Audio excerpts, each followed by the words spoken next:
Shalom saudara-saudara, kita bersyukur kita boleh kembali berjumpa lagi di dalam Bible Talk. Dan selama minggu kemarin dan juga minggu ini, kita sudah bersama-sama belajar tentang eskatologi atau doktrin tentang akhir zaman. Kalau minggu lalu kita ingat, kita sudah belajar bersama-sama dan kita merenungkan, seringkali kita punya cara pemahaman yang salah mengenai akhir zaman. Mungkin kita seringkali menyangka akhir zaman adalah hanya soal keselamatan, tetapi kita tidak pernah berpikir soteriologi tanpa eskatologi. Sehingga eskatologi menjadi tujuan akhir dari keselamatan. Akhir zaman menjadi tujuan akhir yang kita kejar di dalam keselamatan kita. Atau kita juga belajar tentang minggu lalu, tentang pengangkatan tanpa penurunan, atau kita belajar soal rapture. Di mana kita hanya seringkali menganggap bahwa kita, manusia, hanya soal diangkat ke sorga dan tidak kembali ke bumi. Padahal Alkitab menyatakan yang sebaliknya, sorga yang hadir di tengah-tengah bumi. Dan kita belajar di dalam poin-poin selanjutnya bahwa bumi ini yang Tuhan cintai justru akan Tuhan pulihkan, bukan dihancurkan oleh Tuhan, tetapi bumi yang dicintai dan diciptakan Allah ini akan direstorasi secara sepenuhnya. Lalu kita juga belajar tentang jiwa tanpa tubuh. Tubuh kita adalah sesuatu yang penting karena akhir zaman berbicara soal bagaimana kedatangan Kristus kembali secara badani. Allah yang sudah naik ke sorga itu adalah Allah yang sudah bangkit secara tubuh. Dan itu menjadi pengharapan dalam kehidupan kita. Dan yang terakhir yang kita pelajari minggu lalu adalah kita belajar bahwa akhir zaman bukanlah gambaran yang mengerikan bagi kita yang percaya. Akhir zaman justru adalah gambaran bukan hanya penghukuman, tetapi gambaran soal keindahan. Bagaimana keindahan Allah sejak Dia menciptakan langit dan bumi, dan Allah yang menyediakan sebuah gambaran yang begitu indah di akhirnya nanti. Di tengah dunia yang kita hidupi sekarang yang sudah dikuasai oleh dosa, kehidupan kita nanti kelak di akhir zaman yang sudah dimulai saat ini, itu adalah gambaran yang indah yang sedang kita hidupi. Saudara, ketika kita tahu tentang akhir zaman dan kita tahu seringkali ada banyak sekali paham kita yang mungkin salah soal akhir zaman, lalu kita bertanya sekarang, so what? Apa selanjutnya? Lalu kenapa? Kenapa penting bagi kita untuk mempelajari akhir zaman setelah kita tahu apa yang benar? Apa fungsinya? Apa kaitannya dengan hidup kita? Saudara, Tuhan justru memberikan visi akhir zaman di dalam kehidupan kita saat ini adalah supaya membantu kita dan menuntun kita untuk menghidupi akhir zaman di masa kini. Bukan hanya soal di masa yang akan datang. Saudara, kenapa Tuhan memberikan visi pengharapan dalam kitab Wahyu misalnya dan juga kitab-kitab lainnya Tuhan banyak menubuatkan soal akhir zaman?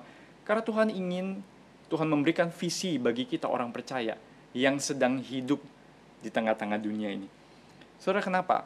Karena ujung atau akhir dari hidup kita itu akan sangat-sangat menentukan bagaimana kita hidup sekarang di tengah-tengah dunia. Saudara, akhir zaman, akhir dari sebuah cerita, kalau kita tahu sebuah cerita, maka ending dari sebuah cerita itu akan sangat-sangat menentukan bagaimana cerita itu akan berjalan di sepanjang waktu daripada peristiwa maupun kejadian maupun cerita-cerita yang ada. Saudara, sehingga ujung, telos di dalam bahasa Yunani, itu adalah sebuah akhir yang menentukan bagaimana sekarang kita hidup. Artinya apa? Artinya kalau kita tahu ujung kita apa, kalau kita tahu akhir dari apa yang Allah berikan kepada kita sebagai sebuah visi, itu akan menjadi sebuah cara di mana kita hidupi. Cara yang kita hidupi sekarang adalah cara di mana atau tujuan kita nanti akan berakhir. Saudara, sehingga akhir dari cerita, akhir dari zaman bahkan, itu seharusnya menentukan cara kita hidup. Saudara, pada tahun 1978 di Johnstown, ada sebuah sekte Kristen yang dipimpin oleh seorang yang bernama Jim Jones. Dia adalah seorang pemimpin yang sangat berkarisma yang mengundang banyak sekali orang untuk datang kepada gerejanya, bergabung dengan bagian dari sektenya. Saudara, dia waktu itu melarikan diri bersama dengan jemaatnya ke daerah Guyana dan mendirikan sebuah kota bernama Johnstown. Dan ketika mereka tahu mereka sudah terdesak di sana dan dicari oleh pemerintah dan lain sebagainya, mereka akhirnya memutuskan untuk melakukan bunuh diri massal dengan meminum minuman beracun, dan mereka mati seketika sekitar 900 orang termasuk anak-anak. Saudara, kenapa mereka berani untuk melakukan hal itu? Saudara, kenapa? Karena Jim Jones memberikan sebuah visi bagi mereka tentang akhir zaman. Karena Jim Jones menjadi semacam Mesias bagi mereka yang menjanjikan keselamatan dan pengharapan bagi mereka. Sehingga itu mempengaruhi hidup mereka, hidup daripada jemaatnya, sehingga mereka berani mati. Saudara, bayangkan akhir yang ditentukan, akhir yang diberikan, ujung dari cerita, itu akan sangat-sangat menentukan bagaimana kita hidup. Radikalisme dengan banyak terorisme. Kenapa? Karena mereka dijanjikan di ujung nanti ada sebuah upah yang berharga buat mereka. Saudara, sehingga kalau akhir zaman itu tidak membentuk kehidupan kita, maka pertanyaan sederhana, cerita apa yang sekarang kita hidupi? Saudara, ibarat sebuah cerita, maka awal dan ujungnya harus berkaitan erat. Bahkan tengah dengan ujungnya harus berkaitan erat. Dan kalau bukan ujung eskatologi, kalau bukan ujung akhir zaman Allah yang kita hidupi sekarang, maka pertanyaannya jelas, akhir apa yang kita hidupi? End apa? Tujuan akhir apa yang kita hidupi? So, sehingga penting bagi kita sebagai orang Kristen, bukan hanya soal saya percaya eskatologi, saya percaya soal apa itu akhir zaman, tapi bagaimana akhir zaman itu akhirnya kita hidupi, kita amini melalui kehidupan kita sehari-hari. So, sehingga cerita Allah yang Allah sudah gambarkan dengan begitu indah, kita berpartisipasi dan kita terlibat di dalamnya. So, itu menjadi sebuah perenungan yang indah bagi kita. Ketika kita mempelajari soal akhir zaman, itu bukan soal nanti, tapi justru itu juga soal masa kini, bagaimana kita seharusnya hidup. Dan saudara, hari ini kita akan merenungkan bersama-sama, ada 5 cara sebetulnya yang digambarkan di dalam eskatologi, bagaimana sebetulnya akhir zaman itu bisa membentuk kehidupan engkau dan saya. Saudara, setidaknya ada 5 cara yang hari ini kita akan pelajari bersama-sama, akhir zaman membentuk hidup kita. Saudara, yang pertama, akhir zaman itu membentuk hidup kita melalui menciptakan ulang identitas kita. Akhir zaman itu membentuk hidup kita ketika dia memberikan identitas yang baru di dalam kehidupan kita.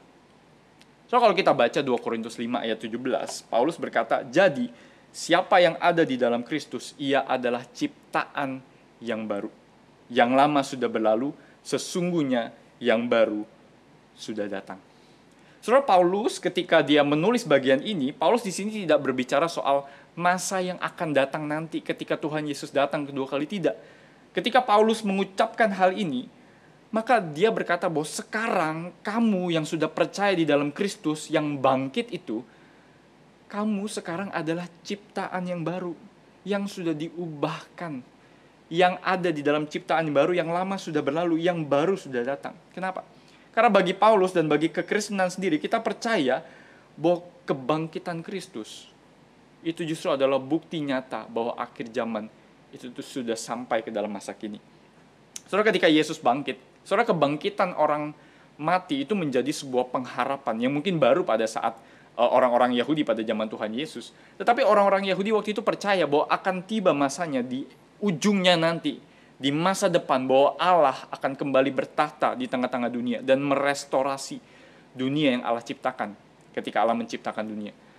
Saudara, tetapi ketika Yesus bangkit dari antara orang mati, pengharapan masa yang akan datang itu, yang dinanti-nantikan bahkan oleh seluruh umat manusia, seluruh ciptaan, itu justru mendobrak masuk ke masa kini. Masa depan pengharapan itu sudah masuk ke masa kini. Dan Yesus menghadirkan itu lewat apa? Lewat kebangkitannya dari antara orang mati. Saudara, sehingga ketika kita berbicara akhir zaman, itu bukan hanya berbicara soal ujung masa depan nanti, tetapi kuasa kebangkitan Kristus justru Tuhan sudah hadirkan di tengah-tengah dunia. Sehingga siapa yang ada di dalam Kristus, dia adalah ciptaan yang baru. Sehingga engkau dan saya yang ada di dalam Kristus yang sudah bangkit itu, kita hidup sekarang bukan lagi hanya di tengah-tengah dunia, tetapi kita hidup di dalam ciptaan yang baru yang Allah sudah tebus. Saudara, itulah sebabnya kita sekarang ada dalam Kristus. Saudara, seorang teolog perjanjian baru bernama Entiret berkata, Paskah atau kebangkitan Kristus adalah masa di mana pengharapan yang berwujud nyata dalam seorang pribadi itu mengejutkan seluruh dunia. Ketika apa? Ketika pengharapan itu merangsek masuk, mendobrak masuk, maju dari masa depan ke masa kini. Saudara, itulah sebabnya hari ini kita akan merenungkan bersama-sama the present tense of the future. Masa depan itu punya bahasa masa kininya. Masa depan itu ada di dalam masa kini.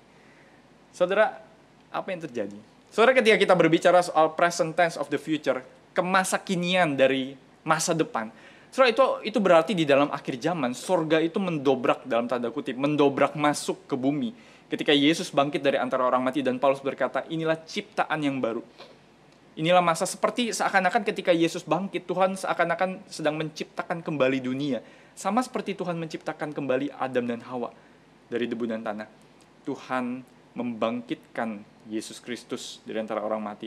Dan itulah menjadi pengharapan ciptaan yang baru yang datang. Ketika Yesus bangkit dan ketika Yesus memberikan pengharapan akhir zaman, disitulah sorga itu sudah hadir di tengah-tengah bumi.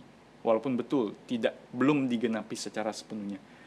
Tetapi surga itu sudah bisa dinikmati ketika Yesus menghadirkan kerajaan Allah di tengah-tengah dunia. Sehingga apa artinya? Artinya adalah setiap kita yang ada di dalam Kristus Yesus. Setiap kita, kata Paulus, kita dibaptis di dalam kematian dan kebangkitan Yesus. Artinya kita berbagian, berpartisipasi di dalam Yesus. Ketika kita beriman kepada Tuhan, kita masuk ke dalam ciptaan yang baru ini. Sehingga apa? Identitas kita yang baru bukanlah dari dunia ini. Identitas yang kita yang baru adalah kita menjadi perwakilan kerajaan Allah di tengah-tengah dunia. Saudara, sejak dunia diciptakan, manusia diciptakan sebagai gambar dan rupa Allah. Sehingga pada waktu itu, artinya gambar dan rupa Allah apa? Artinya ketika orang melihat manusia itu yang Tuhan ciptakan, seluruh ciptaan melihat manusia, orang melihat kemuliaan Allah, orang melihat bahkan perwakilan Allah sendiri di tengah-tengah dunia. Sehingga ketika kita sekarang ada di dalam Kristus, gambar dan rupa kita dipulihkan kembali oleh Tuhan melalui Yesus Kristus, dan Kristus adalah gambar Allah itu. Sehingga ketika kita percaya kepada Kristus, kita menjadi gambar dan rupa Allah yang sejati dan sesungguhnya. Maka itu berarti sekarang kita punya identitas yang baru, yaitu apa? Kita tetap sekarang merepresentasikan dan sekarang kita mewakilkan siapa Allah di tengah-tengah dunia. Saudara, bukankah ketika Tuhan memanggil Israel dan ketika Tuhan memanggil orang percaya, Tuhan memanggil kita dengan sebutan imamat yang rajani. Ada imam, ada raja. Saudara, ketika Tuhan memanggil Israel di dalam Keluaran itu, kamu akan menjadi bagiku kerajaan imam, raja dan juga imam. Dan juga bahkan di perjanjian baru, Petrus meneruskan itu dengan berkata, kamulah imamat rajani, bangsa yang terpilih, umat kepunyaan Allah sendiri. Artinya ketika kita sudah menerima Kristus, kita ada di dalam Kristus, maka sekarang kita punya fungsi atau identitas yang baru. Ketika Tuhan memberikan visi akhir zaman, yaitu apa? Kita menjadi imam, menjadi raja. Artinya, kita menjadi imam artinya mediator antara Allah dengan manusia. Kita menjadi mediator antara Allah dengan manusia. Dan raja artinya adalah kita memerintah bersama-sama dengan Kristus.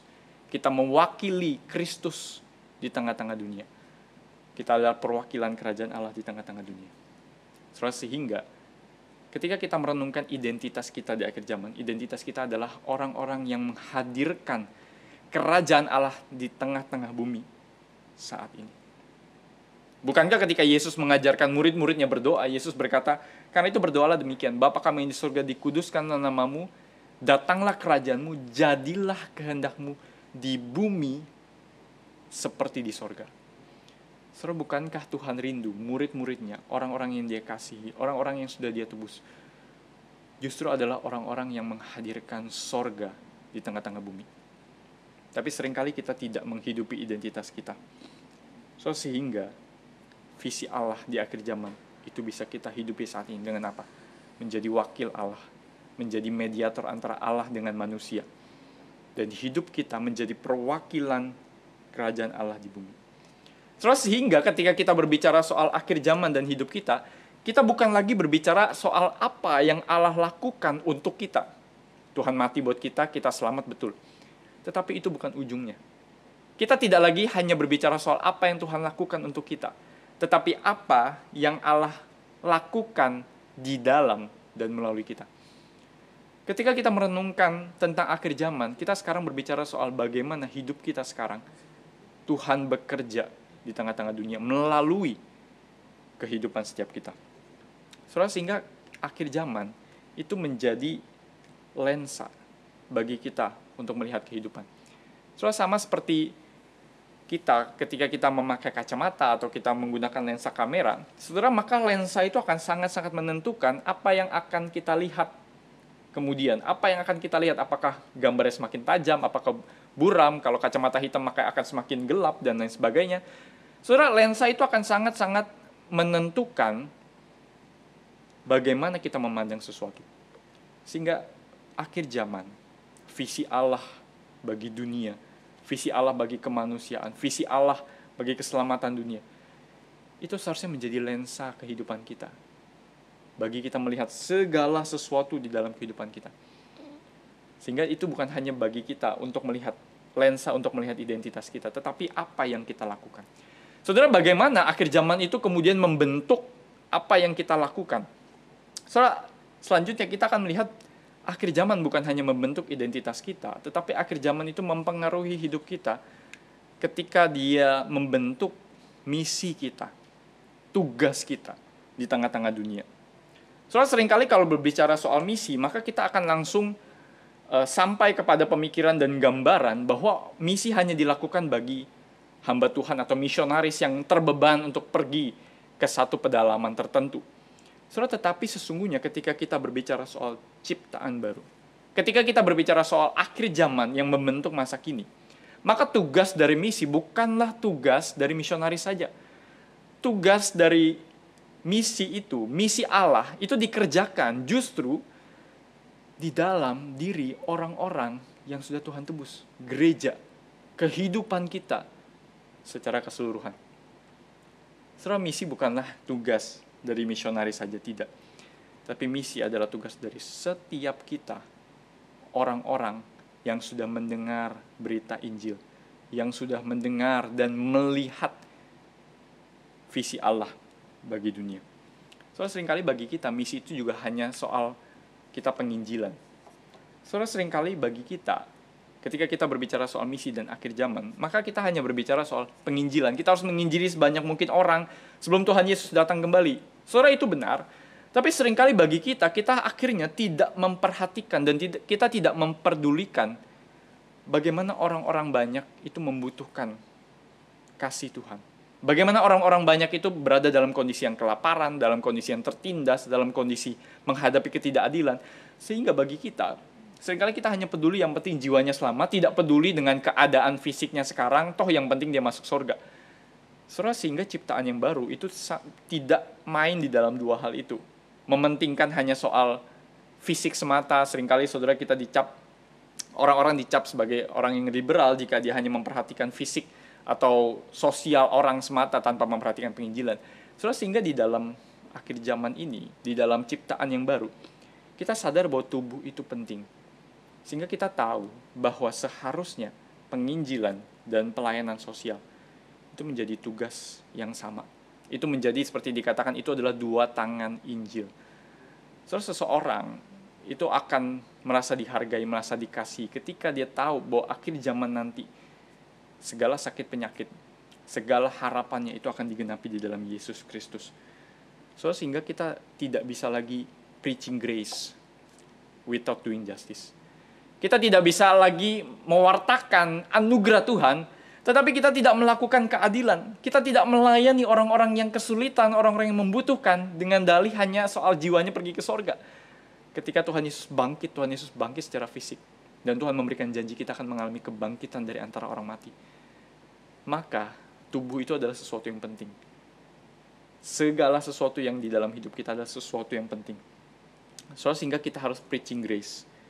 Tetapi kita juga harus doing justice. Ketika kita memperhatikan banyak orang tugas kita, memperhatikan banyak orang yang membutuhkan kasih Tuhan, membutuhkan anugerah Tuhan, dan kita memperhatikan mereka yang mungkin sedang dalam kemiskinan, memperhatikan mereka yang sedang dalam penderitaan, maka di situ kita sedang melakukan itu, bukan sebagai orang biasa, tetapi kita melakukan itu sebagai orang Kristen yang membawa cerita pengharapan di dalam Yesus Kristus.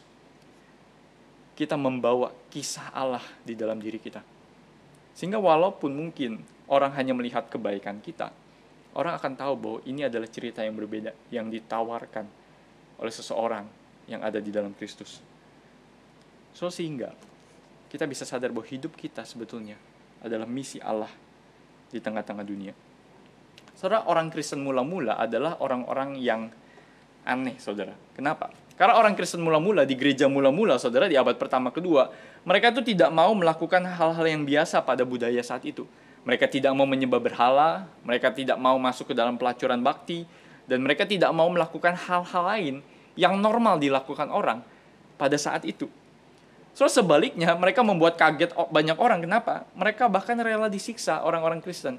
Rela mati, berani mati, bahkan ketika diperhadapkan pada singa-singa di Koloseum, menjadi bahan tertawaan dan bahan hiburan orang. Orang banyak berpikir, apakah orang Kristen ini sudah gila? Kenapa mereka ketika diperhadapkan pada kematian, mereka sangat-sangat lega, mereka justru sangat-sangat bahagia. Sehingga orang-orang pada saat itu, ada sejarawan-sejarawan yang menyebutkan bahwa orang-orang Kristen pada saat itu adalah orang-orang yang sangat-sangat aneh. Mereka punya cerita atau kisah hidup yang sangat-sangat berbeda. Mereka membawa sebuah cerita visi akhir zaman yang sangat-sangat berbeda dengan orang-orang pada saat itu. So, sehingga orang-orang sekitar mereka melihat mereka seperti dari dunia lain. Dan seakan-akan membawa pengharapan yang berbeda. Seharusnya kehidupan kita, seperti kata Dietrich Bonhoeffer, kita adalah seharusnya Kristus kecil. So, sehingga tugas dari akhir zaman, tugas dari misi gereja, itu bukan hanya soal tugas hamba Tuhan, tugas majelis, tugas pelayan-pelayan Tuhan, itu justru adalah tugas setiap kita. So, kalau kita ada Kristus kecil, pertanyaan apa yang kita lakukan kalau kita tidak menjalankan misi Allah? Kalau kita tahu di akhir zaman nanti Tuhan akan memulihkan segala sesuatu, maka ini menjadi teguran keras bagi diri kita. Sebenarnya kita selama ini sedang melakukan apa? Kalau kita tidak sedang melakukan tugas warga negara kerajaan Allah, kalau kita tidak sedang melakukan tugas menghadirkan surga di bumi, maka tugas seperti apa yang sedang kita lakukan? Saudara, sehingga kita bisa merenungkan bersama-sama apa arti hidup kita, apa tugas dan tujuan hidup kita. Saudara, yang ketiga, kita merenungkan bersama-sama bahwa akhir zaman itu membentuk kerja dan karya kita, melalui kerja dan karya kita. Saudara, akhir zaman itu mengubah perspektif kita, cara kita melihat pekerjaan, dan apa yang kita lakukan sehari-hari. Saudara, ketika kita berbicara soal pekerjaan, maka kita akan membedakan dan membagi. Oh, pekerjaan ini pekerjaan yang sekuler, ini bukan pelayanan. Oh, kalau pelayanan, kalau ke gereja, maka saya melakukan pelayanan. Kalau saya di tempat kerja, saya bekerja. Hanya demi mencari nafkah, memenuhi kebutuhan saya sehari-hari, itu kerja saya yang sekuler. Kalau rohani, ketika saya pergi ke gereja dan saya melayani, akhirnya kita punya banyak sekali identitas yang berbeda. Padahal, kalau identitas sebagai ciptaan yang baru di dalam Kristus, imam dan raja itu adalah sesuatu yang kita bawa menjadi bagian dari keseluruhan hidup kita, maka pekerjaan kita, studi kita, seharusnya adalah bagian yang tidak terpisahkan dari apa artinya menjadi imam dan raja bagi Tuhan. Saudara, hidup kita seharusnya menceritakan kisah Allah. Tetapi permasalahannya, saudara, seringkali kita memandang pekerjaan dan apa yang kita lakukan, mungkin studi, mungkin apapun yang kita lakukan, dengan sangat-sangat sempit. Ketika kita memilih pekerjaan atau memilih membangun usaha, yang kita pikirkan adalah bagaimana saya bisa berhasil, bagaimana saya bisa memenuhi kebutuhan saya dan keluarga, dan bagaimana saya bisa menikmati dan bersenang-senang atas semua jeripaya saya. Oh, yang penting saya jadi orang Kristen yang baik, saya tetap ke gereja, saya tetap memberikan persembahan, perpuluhan, dan lain sebagainya. Tetapi pernahkah kita berpikir bagaimana kerajaan Allah justru seharusnya bisa dinyatakan lewat pekerjaan kita, lewat bisnis kita? Saudara, setidaknya ada 2 layer yang bisa kita renungkan bersama-sama. Ketika kita merenungkan pekerjaan kita, apakah pekerjaan kita bagian dari tugas dan panggilan visi akhir Allah di akhir zaman? Saudara, yang pertama adalah etos kerja. Saudara, apakah selama ini ketika kita bekerja itu menawarkan sebuah cara hidup yang berbeda dari orang-orang sekitar kita? Apakah ketika banyak orang di lingkungan kerja kita menawarkan kita untuk kompromi dengan integritas kita, kesucian hidup kita, kita malah ikut-ikutan, kita malah terjebak di dalamnya? Atau orang-orang di sekitar kita di lingkungan kerja mengenal kita sebagai orang yang berintegritas, tetapi mereka bukan hanya melihat kita sebagai orang yang berintegritas, mereka melihat kita sebagai anak Tuhan. Mereka melihat kita sebagai orang Kristen. Dan di situ mereka sadar, orang ini membawa cara hidup yang berbeda dari orang yang lainnya. Saudara, kita bisa mengkaitkan kerjaan kita dengan etos kerja kita. Apakah etos kerja kita selama ini menghadirkan sesuatu yang berbeda? Cara hidup sorga yang orang-orang selama ini nantikan untuk lihat. Dan juga yang kedua, saudara, ketika kita merenungkan pekerjaan kita, apakah selama ini pekerjaan kita itu didrive atau didorong oleh kingdom of God, oleh kerajaan Allah sendiri? Soalnya seringkali pekerjaan kita, bagi kita mungkin seringkali tidak ada kaitannya dengan kerajaan Allah. Tapi kita bisa merenungkan bersama-sama, apakah saya bekerja ini di drive, pekerjaan saya ini di drive oleh usaha, untung rugi, ataupun untuk kerajaan Allah.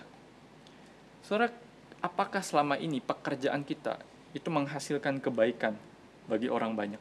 Apakah pekerjaan kita selama ini justru malah bisa menaikkan derajat manusia? Ketika orang masuk dalam pekerjaan ini, orang menerima hidup yang lebih baik, orang bisa hidup dengan lebih mapan dan lain sebagainya, saudara. Apakah usaha yang kita bangun atau pekerjaan yang kita bangun membawa derajat manusia kepada hidup yang lebih baik? Berjuang bagi kebaikan bersama. Atau selama ini yang kita perjuangkan hanyalah kebaikan diri kita? Saudara, apakah kita sudah merepresentasikan berita Injil itu, kabar baik itu, melalui hidup dan pekerjaan kita? Saudara, ada orang yang misalnya bekerja sebagai konselor profesional, tapi di lembaga non-profit, yang mungkin tidak terlalu ada untungnya, karena dia tahu kehadirannya di sana menjadi berkat bagi banyak orang. Saudara, kalau kita punya dua kategori ini di dalam pekerjaan dan usaha kita, maka bisa jadi pekerjaan yang kita lakukan adalah bagian sebetulnya kita terlibat di dalam misi Allah. Apapun yang kita lakukan, bahkan pekerjaan kita, bukan sesuatu yang sekuler, tetapi justru yang kita lakukan demi dan untuk kerajaan Allah, karena kita adalah perwakilan kerajaan Allah di tengah dunia. Kita menghadirkan surga di bumi melalui pekerjaan kita. Atau sebaliknya, saudara, ketika kita merenungkan soal ciptaan yang baru ini, apakah justru ketika kita mentabrakkan pekerjaan kita dengan kategori-kategori ini, apakah bisa jadi justru pekerjaan kita malah bisa jadi berbeda? Kalau kita merenungkan dua hal ini, apakah justru seharusnya pekerjaan kita bukan pekerjaan yang sekarang? Apakah berarti usaha kita bukan usaha yang sekarang yang seharusnya? Apakah usaha atau pekerjaan kita sekarang itu membawa kita justru malah bisa makin merepresentasikan Kristus tengah dunia, membawa kebaikan bagi banyak orang, memberitakan Injil? Atau selama ini usaha dan pekerjaan kita hanya didorong oleh keserakahan kita dan kerakusan kita?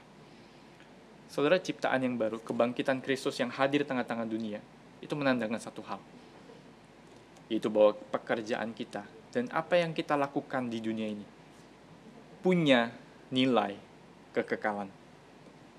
Saudara, ketika kita tahu bahwa Kristus akan datang dan memulihkan segala sesuatu, dan pemulihan itu sudah dimulai dalam diri Kristus Yesus, maka sudah jadi tugas kita untuk berpartisipasi di dalam kisah agung Allah melalui pekerjaan kita. Saudara, dan yang keempat, cara kita merenungkan hidup kita adalah di dalam aspek yang seringkali kita abaikan, yaitu ekologi atau lingkungan. Saudara, ini menjadi aspek yang seringkali kita abaikan karena kita merasa tidak ada faedahnya, atau kita hanya melakukan ini hanya demi kebaikan semata, tapi tidak pernah kita melakukannya untuk Tuhan. Saudara, kenapa? Karena di akhir zaman nanti, ketika kita kematian dan kebangkitan Kristus itu memulihkan gambar dan rupa Allah dalam hidup kita, maka itu berarti kita kembali kepada kejadian di mana Allah memberikan tugas bagi gambar dan rupanya untuk mengatur, mengelola, penata layan terhadap ciptaan, stewardship of creation. Saudara, kita dipercayakan tanggung jawab untuk memelihara dan menjaga alam. Kenapa? Karena alam, ciptaan lain yang Allah ciptakan itu adalah ciptaan yang juga Tuhan sudah kasihi. Dan ciptaan yang juga akan Tuhan pulihkan di akhir zaman ketika Tuhan hadir di bumi. Saudara, kita tidak akan hanya berada di ruang hampa ketika di akhir zaman, tidak. Saudara, kita tidak hanya akan berada di tempat yang putih, yang tidak ada tumbuhan sama sekali, dan lain sebagainya, saudara. Kita mungkin berpikiran seperti itu.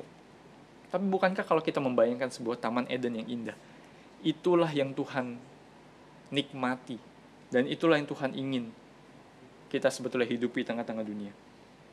Saudara, bagaimana mungkin ciptaan yang Tuhan kasihi dan Tuhan akan pulihkan di akhir zaman adalah ciptaan yang sama yang kita hancurkan sekarang? Banyak orang Kristen tidak terlalu peduli ekologi karena yang penting adalah jiwa manusia. Tetapi kalau kita memperhatikan di dalam dunia ini, krisis ekologi di mana-mana, krisis alam di mana-mana, hutan dibabat, dan banyak sekali kebakaran dan lain sebagainya. Saudara, bukankah cara hidup kita seringkali bertolak belakang dengan apa yang kita percaya? Bukankah seringkali ciptaan yang sama yang Tuhan kasihi adalah ciptaan yang sama yang kita seringkali hancurkan dan kita tidak peduli sama sekali? Saudara, bukankah itu cara hidup yang bertolak belakang? Kenapa? Saudara, kerusakan alam, ekologi biasanya berkaitan erat dengan ketidakadilan sosial. Banyak orang memakai dan mengeksploitasi alam untuk kerakusan dan keserakahan hidup manusia. Sehingga ketika kita tidak memperdulikan kerusakan alam, kerusakan lingkungan, maka itu berarti kita diam saja melihat ketidakadilan. Kita diam saja melihat eksploitasi yang begitu luas. Saudara, dan bagaimana seharusnya suara kita sebagai orang Kristen? Kalau kita tahu Tuhan mengasihi dunia, dan Tuhan sudah menebus, dan Tuhan sudah membawa ciptaan yang baru itu di tengah-tengah dunia. Saudara, bahkan di dalam gerakan Injili sedunia, saudara, yang dinamakan Lausanne Movement, gerakan-gerakan dari lembaga maupun gereja-gereja Injili sedunia, saudara, di dalam satu konferensinya tahun 2010 mengakui bahwa menjaga ciptaan, menjaga alam adalah bagian dari pekerjaan Injil. Saudara, Lausanne Movement di dalam Cape Town Commitment tahun 2010, sebuah konferensi besar, berkata, kita peduli pada bumi pada dasarnya karena ia adalah milik pribadi yang kita sebut Tuhan. Karena memberitakan Injil yang mengatakan bahwa Yesus adalah Tuhan, berarti kita memberitakan Injil yang menyangkut tentang bumi. Karena ketuhanan Kristus adalah di atas segala ciptaan. Sehingga kepedulian terhadap ciptaan adalah isu Injil di dalam ketuhanan Yesus Kristus.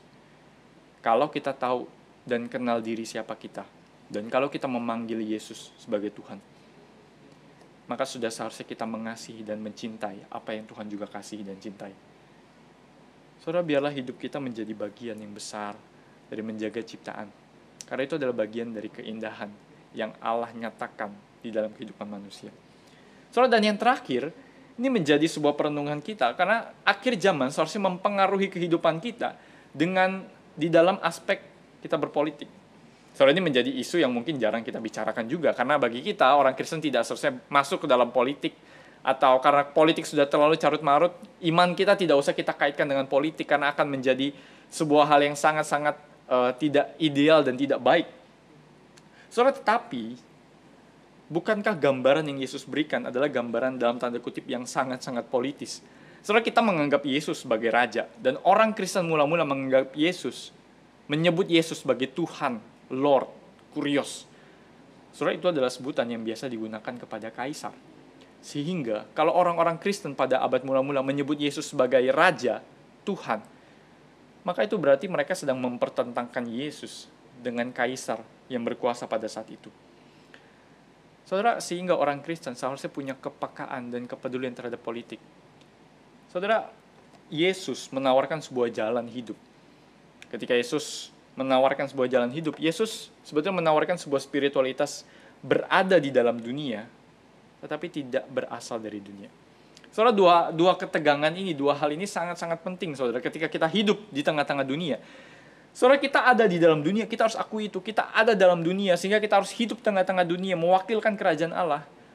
Tapi kita harus ingat juga, bahwa ketika kita hidup, kita tidak berasal dari dunia. Kita adalah warga negara kerajaan Allah. Tapi kita adalah warga negara kerajaan Allah juga, yang ada di tengah-tengah dunia. Saudara, kalau kita percaya bahwa Allah adalah Allah yang akan memulihkan segala sesuatu. Saudara, di akhir zaman nanti Tuhan akan memulihkan segala sesuatu. Segala dunia yang sudah carut-marut dan sudah chaos, saudara. Dunia itulah yang akan Tuhan pulihkan. Saudara, Tuhan di tengah-tengah dunia yang sudah chaos atau kacau balau ini, Tuhan kembali membawa keharmonisan dan keteraturan di dalam keindahan dan karyanya. Saudara, sehingga pemerintah adalah satu sisi, adalah alat bagi Tuhan untuk menjalankan sebuah keteraturan yang Tuhan inginkan terjadi di antara ciptaan. Saudara, bukankah itu tugas pemerintah mengatur dan mengelola, memberikan keteraturan bagi banyak hal? Tetapi di sisi lain, pemerintah juga bisa justru tidak menjalankan keteraturan yang Allah rindukan terjadi di tengah-tengah dunia. Saudara, kita tahu bahwa bahwa pemerintah bisa saja menjadi sebuah momok yang menakutkan, menindas banyak orang, dan justru malah korup dan tidak menjalankan kebaikan bagi banyak orang. Saudara, sehingga kalau kita tahu bahwa Kristus adalah Tuhan atas dunia, yang sudah bangkit menyatakan pengharapan itu, keteraturan itu, maka kita tidak bisa diam saja ketika kita tahu ada pemerintahan yang korup. Ada banyak orang yang diabaikan. Ada banyak orang yang justru tidak menerima hal-hal hak-hak yang seharusnya diterima. Soalnya kalau kita berdiam saja, maka kita seperti hidup di dalam tempurung. Bukankah seringkali dalam hal politik, misal dalam hal pemilihan presiden, gubernur, dan lain sebagainya, kita seringkali lebih memilih pasif. Dan hanya senang kalau misalnya orang Kristen yang masuk. Atau orang yang memberikan rasa aman bagi kita. Saudara, itu tentu tidak masalah. Tetapi seringkali kita tidak pernah bersuara di depan umum. Apa arti suara gereja, saudara? Suara gereja yang menyuarakan kebaikan dan bahkan menyuarakan Injil. Yang seringkali kita tidak pernah utarakan. Saudara, ketika misalnya seorang Ahok di tengah segala kontroversinya memperjuangkan hak orang banyak, mengecam keras korupsi, saudara, dia tidak hanya sedang memberitakan dirinya, dia juga sedang memberitakan siapa Tuhan sebagai anak Tuhan. Saudara, bukankah kalau begitu, tugas kita sebagai anak Tuhan adalah tugas-tugas yang sangat-sangat besar dan mulia. Di tengah-tengah kondisi politik Indonesia yang seperti ini, saudara, apakah seringkali kita hanya bermain aman dan bermain pasif? Karena kita takut ancaman, kita takut rasa nyaman kita diusik. Saudara, seharusnya suara kita sama seperti suara Yesus. Tuhan tahu pemerintah di dunia ini sedang tidak menjalankan sebagaimana fungsinya. Terus sebabnya Tuhan hadir tengah-tengah dunia juga menebus dosa manusia. Tetapi sekaligus kehadiran Yesus pada saat itu sedang menantang Pilatus, kerajaan Kaisar, yang pada saat itu sedang memerintah, tetapi memerintah dengan tidak adil, memerintah dengan tangan besi. Tapi Yesus menunjukkan sebuah jalan kerendahan hati, sebuah jalan pengorbanan dengan mati disalib sebagai raja orang Yahudi. Saudara, bukankah kita sebagai orang-orang milik Kristus juga hidup di tengah-tengah hal yang sama? Kita hidup dengan memperdulikan politik di tengah-tengah bangsa kita sebagai bagian tidak terpisahkan. Tapi kita berani menyuarakan ketidakadilan ketika ada banyak hal yang terjadi di tengah-tengah kita. Saudara, ketika ada 5 hal ini, kita tahu bahwa akhir zaman itu membentuk identitas kita. Kita tahu akhir zaman itu membentuk pekerjaan kita, ekologi, politik, dan masih banyak hal lain di dalam kehidupan kita, misi, dan lain sebagainya. Soal bukankah kita tahu bahwa kehidupan kita sebagai orang Kristen adalah kehidupan yang sangat, sangat berarti. Soal bukankah kalau kita tahu demikian, tidak ada lagi tempat di dalam hidup kita di mana kita tidak menghidupi akhir zaman. Tidak ada tempat di dalam hidup kita di mana kita tidak lagi menghidupi ciptaan yang baru yang Allah sudah ciptakan dan Allah sudah buat ulang dan Tuhan sudah tebus. Bukankah berarti hidup kita sekarang ini bernilai kekal? Hidup kita bukanlah hidup yang fana, hidup kita bukanlah hidup yang sia-sia. Hidupmu dan hidupku sekarang adalah hidup yang berarti. Saudara, kalau kita bisa berkata tiap minggu dalam pengakuan iman rasuli bahwa dari sana ia akan datang untuk menghakimi orang yang hidup dan yang mati. Pertanyaannya sederhana, saudara. Apakah kita percaya bahwa Yesus datang? Tentu kita percaya. Tapi seringkali kita tidak hidup seakan-akan dia datang. Saudara, apakah selama ini kita hidup seakan-akan Tuhan Yesus tidak akan pernah datang? So, ini menjadi pertanyaan yang sederhana, tetapi pertanyaan yang harus kita renungkan. Apakah selama ini kita percaya Yesus datang, tetapi kita hidup seakan-akan Tuhan Yesus tidak pernah datang dan tidak akan datang? Saudara, apakah akhir zaman itu justru yang membentuk hidup kita sekarang, shape our mind, our heart, perbuatan kita? Atau malah sekarang kita malah dibentuk oleh dunia kita sendiri, cerita kita sendiri? Saudara, akhir zaman seharusnya menjadi sebuah titik utama, titik berangkat dari hidup kita. Kenapa? Seluruh hidup kita sekarang ada di dalam Kristus yang sudah bangkit, yang sudah menjadikan ciptaan baru itu hadir di tengah-tengah dunia. Kerajaan Allah itu hadir, sorga itu hadir di tengah-tengah dunia melalui hidup kita.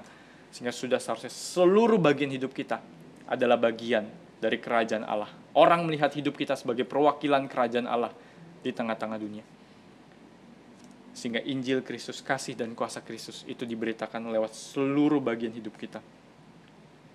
Sehingga seorang teolog Jurgen Moltmann berkata bahwa dari awal hingga akhir, kekristenan adalah soal eskatologi, soal pengharapan.